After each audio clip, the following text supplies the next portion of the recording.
and see adjustment, rotation. There we go. All right. And we take.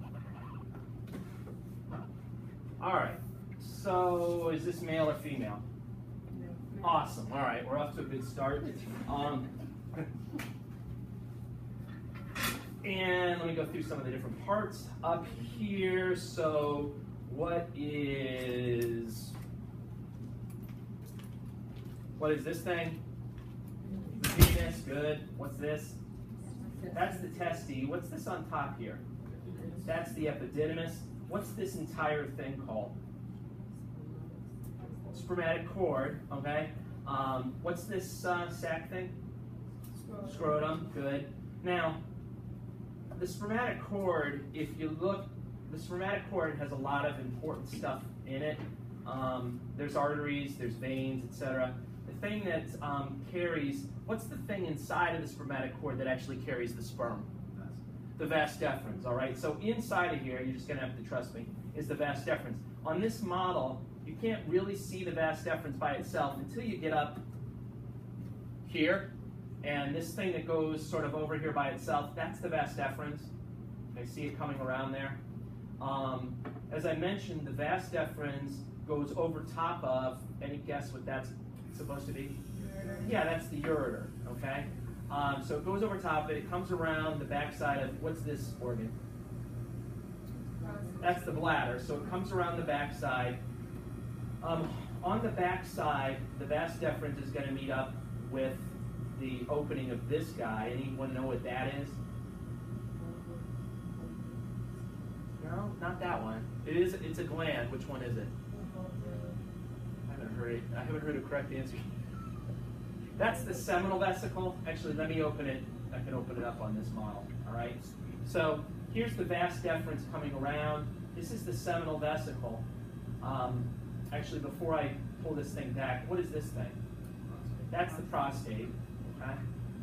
If I pull this back, as soon as the vas deferens meets up with the seminal vesicle, okay, you get this little guy here. Does anyone know what that is? That's the ejaculatory duct. Okay. What is this whole thing here then? On cross section, that's the what? That's the prostate. Okay. So there's the ejaculatory duct. It empties into, what's this? That's the urethra, okay? But because it's a male, you're going to have to be more specific. What kind of urethra? What do you call that portion of the urethra? That's the prostatic urethra, all right? Now, this model doesn't really show it so well, but the urethra would then go through these muscles here. At that point, what is the urethra called? That's called the membranous urethra, or sometimes they call it the intermediate urethra. The other thing that this model doesn't show really well is what gland would you expect, what tiny gland would be in the walls there? Yeah, Cowper's gland, also known as the bulbourethral gland, would be inside of there. Could I ask you about that? Yeah, sure, but I'd probably have to find a picture to show it since it's not really shown well on this model. So make sure you know where the Cowper's gland is. Then as the urethra continues, I'm just going to do a hemipenectomy here. Sorry about that, Jack. All right. This represents what? That's also urethra, but what does it call it at that point? Yeah, that's the spongy, or you can call it the penile urethra. This area here is meant to, or up here if you prefer, on the, hold on, let me back up. This is meant to represent some of the erectile tissue. What's the name of this erectile tissue that you have up here? Yeah, that's the corpora cavernosa. Whereas this is also erectile tissue that surrounds the urethra. What's that called? Corpus spongiosum, right?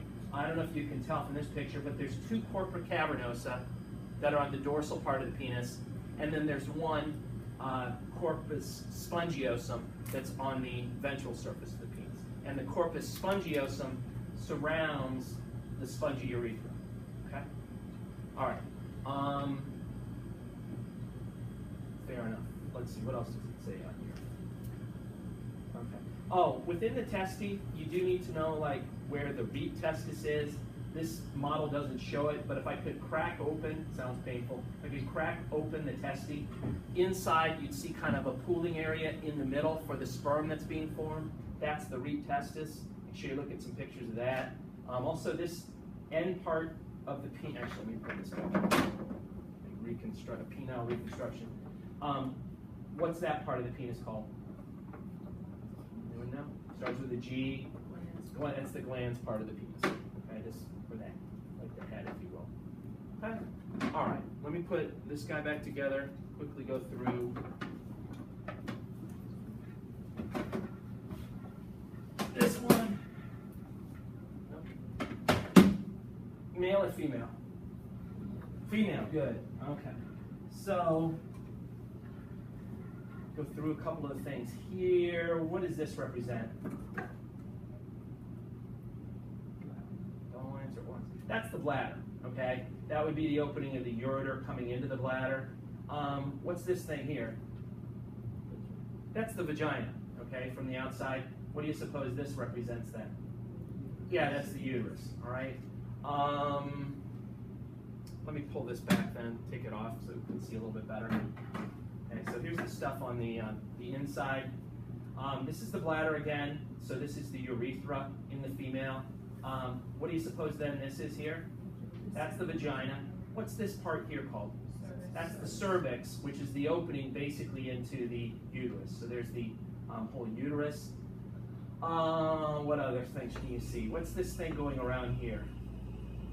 That's the fallopian tube. What are these little finger-like projections there? Fibriae, and then what's 15 here? That's the ovary. Okay. Down here on the female model, you kind of look at this part. What do you suppose 6 is supposed to represent? That's the clitoris. What's 4? That's the labia majora, and 5 is the labia minor. I know it's a little bit difficult to picture on this angle, but that's what those things are. All right? All right. Let's put that away. Let me do some microscope slides then. Again. Okay. So, to review.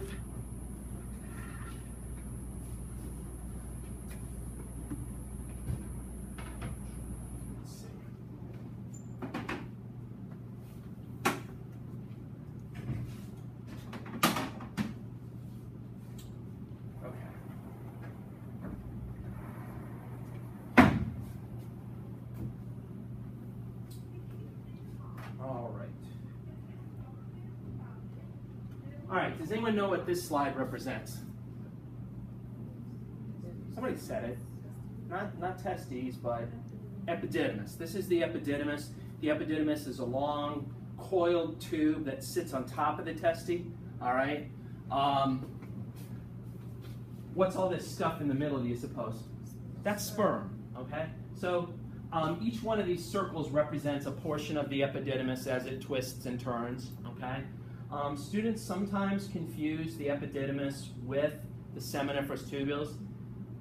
The key difference, I think, is to look at the wall of the epididymis. It's got, the wall of the epididymis has a pretty sharp line to it, okay? You won't see that, and I'll show you in a second. With the seminiferous tubules, you won't see that. It's a very ragged line.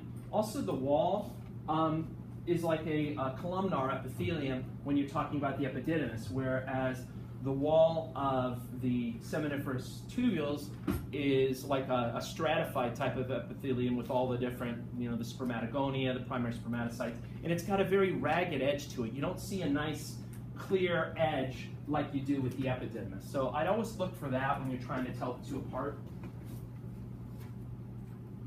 Here's another picture. Again, epididymis has a nice sharp line that forms the wall. All right, so there's a nice sharp line. You're not going to see that with the seminiferous tubules. This is a super duper close-up of the wall of the epididymis. The reason I did that is so you could see, what do you suppose these things are in number 2? Those are the stereocilia, right there. So these guys, this slide is a super duper close-up of, say, like, right here. Like if they could look at those cells and look on the surface of those cells, you would see these little projections called stereocilia. The job up here would be where all the sperm parts are, right? So the job of the little stereocilia is that any sperm that have lived for too long, which is basically like 3 months, they're going to die in the epididymis, and these little stereocilia help absorb the dead sperm parts, basically. Now this is seminiferous tubule, all right? Compare these circles with the ones you just saw. Look at the edge of the wall. It's very ragged, all right? Not to mention there's like multiple cell layers making up the wall, all right? That's definitely seminiferous tubule, okay? Could you see seminiferous tubule and epididymis on the same microscope slide? Yeah, of course. If you cut it right, it's possible you could get a 2-for-1 deal where you're seeing both. So make sure you look at the wall and you think, is it a nice sharply defined wall, or does it look kind of hazy like this where you really can't see the edge? In which case it's going to be seminiferous tubule. Here's another one, just showing you more seminiferous tubule. It's a very ragged edge to it. Go back if you need to and compare that with epididymis. Nice sharp edge. Okay?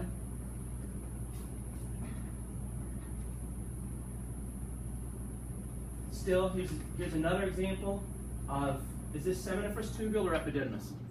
Seminiferous tubule, very ragged edge to it. And then, what's this one? That's epididymis. Nice, sharp edge. And this is kind of a nice one because on this one, you can actually see the little stereocilia coming off. Okay? Once again, these would be like sperm and things in the middle. What are these? Sperm, enough said. Don't think that's going to be a problem. What's this? This is a cross-section of the penis. These two guys, I know it kind of looks like an alien, these two guys are the corpora cavernosa. They would be on the dorsal side of the penis. And then this area down here would be the corpus spongiosum. It's on the ventral side. And running through the middle of the corpus spongiosum is the what? The urethra. So this would be, it's kind of tough to see, but that would be the spongy urethra at that point, or the penile urethra, or whatever you want to call it. Okay? Make sure you make sure you set your filter before you type in penis slide, or you're going to get this, all right? That's a guy coming out of a penis slide at a playground. I don't know where that playground is, but make sure you put that up there. It just looks odd, all right? Anyway, probably San Francisco. Moving right along, this is a penis that's on its side, all right? Don't freak out if a penis is on its side. It's allowed to be on its side if it wants to, all right? So here's a corpora cavernosa, another corpora cavernosa. Here's the corpus spongiosum, and this little squiggly line would be the urethra inside of it. This is what? Anyone know? Uterus. This is uterus. From here up is endometrium. From here to there is myometrium, that's smooth muscle. And then this very thin layer would be the perimetrium, which is really just like the peritoneum. What are these little circular things you see in the endometrium? Those are glands. Okay? This is another picture of the endometrium. It's a little tricky to see, but over here is myometrium. Everything else is endometrium. All these things are little glands. The reason why I showed you this slide is because you can kind of see the difference between the stratum functionalis and the stratum basalis. The stratum functionalis is this layer over here. It's kind of subtle, but the stratum basalis is down here. It's a little bit darker staining. It's a little bit darker purple, all right? So it's kind of hard to tell where one ends and one begins, but that's one thing to look for, all right? So, and again, the stratum functionalis is the part that gets lost. The stratum basalis hangs around to replenish it. This is another picture of the uterus. All of this pink stuff down here is myometrium. From here on up, it's endometrium. And again, I like this slide because notice how it's a little bit darker purple throughout those areas. That would be the stratum basalis, whereas this part on top would be the stratum functionalis. Okay. Lastly, where does this come from? This comes from the ovary, all right? These little guys over here are all primordial follicles. They're the smallest ones. I don't think you have to know that for the lab stuff.